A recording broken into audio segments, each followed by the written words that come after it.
How often do you reach for your phone or laptop, thinking it's just going to be a quick check? Before you know it, hours have flown by. But have you ever stopped to wonder, why is it so hard to put it down? Imagine this.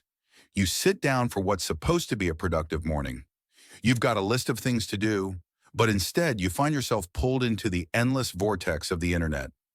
A few minutes of scrolling quickly turns into an hour, and by the time you snap out of it, your to-do list is still untouched. Sound familiar? If so, you're not alone. Many of us are spending more time online than we intend, and it's beginning to take a toll in ways we don't even realize. Let's rewind to a story that might hit close to home. A student, let's call her Sarah, started university full of energy and ambition. But over time, she noticed something strange. Every free moment was spent online. Whether it was browsing social media, watching videos, or endlessly searching for information, the internet had become her constant companion. It didn't take long for this habit to spill over into every aspect of her life. She started missing deadlines, her grades slipped, and she felt more disconnected from her friends and family than ever before. What Sarah didn't realize was that she was dealing with something more serious than just a bad habit. She was experiencing internet addiction. Internet addiction is real, and it's affecting more people than we might think. It's not just about spending time online.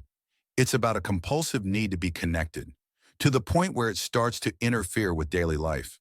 Relationships, work, and even your health can suffer when the internet becomes more than just a tool. It becomes an escape. So how do you know if you're addicted to the internet? Let's break it down. Imagine someone who constantly feels the need to check their phone, even in the middle of important tasks. They spend more and more time online to get the same sense of satisfaction, like a runner chasing a high that's just out of reach.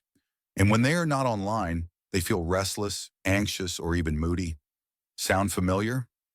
This addiction can take many forms. Some people might be drawn to online relationships, preferring chat rooms and social media over face-to-face interactions. Others might be addicted to online gaming or gambling, spending hours in front of a screen, neglecting everything else.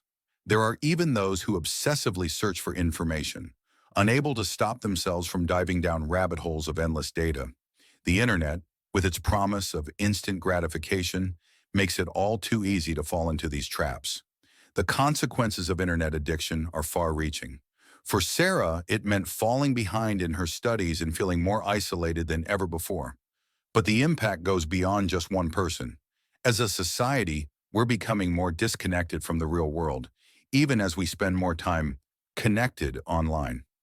Relationships suffer when we choose screens over meaningful conversations. Work productivity drops as we lose focus. Our attention constantly pulled in 100 different directions by notifications and endless content. And our mental health takes a hit, with anxiety, depression, and loneliness becoming all too common. But here's the thing. It's not just about the time we spend online. It's about what we're giving up in return. Every hour lost to mindless scrolling is an hour we could have spent pursuing our passions, connecting with loved ones, or simply enjoying the world around us. So what can we do about it? The first step is recognizing that there's a problem. Pay attention to how much time you spend online and how it makes you feel. Are you using the internet to avoid dealing with real-life issues? Are you neglecting other areas of your life because you're glued to a screen?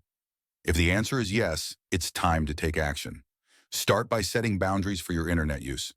Maybe it's as simple as designating certain times of the day to check your phone, or creating spaces in your home where the internet doesn't exist. It's also important to find alternative ways to cope with stress or boredom, ways that don't involve being online. Try picking up a hobby, spending time outdoors, or reconnecting with friends and family in person. And if you find it hard to make these changes on your own, don't hesitate to seek help.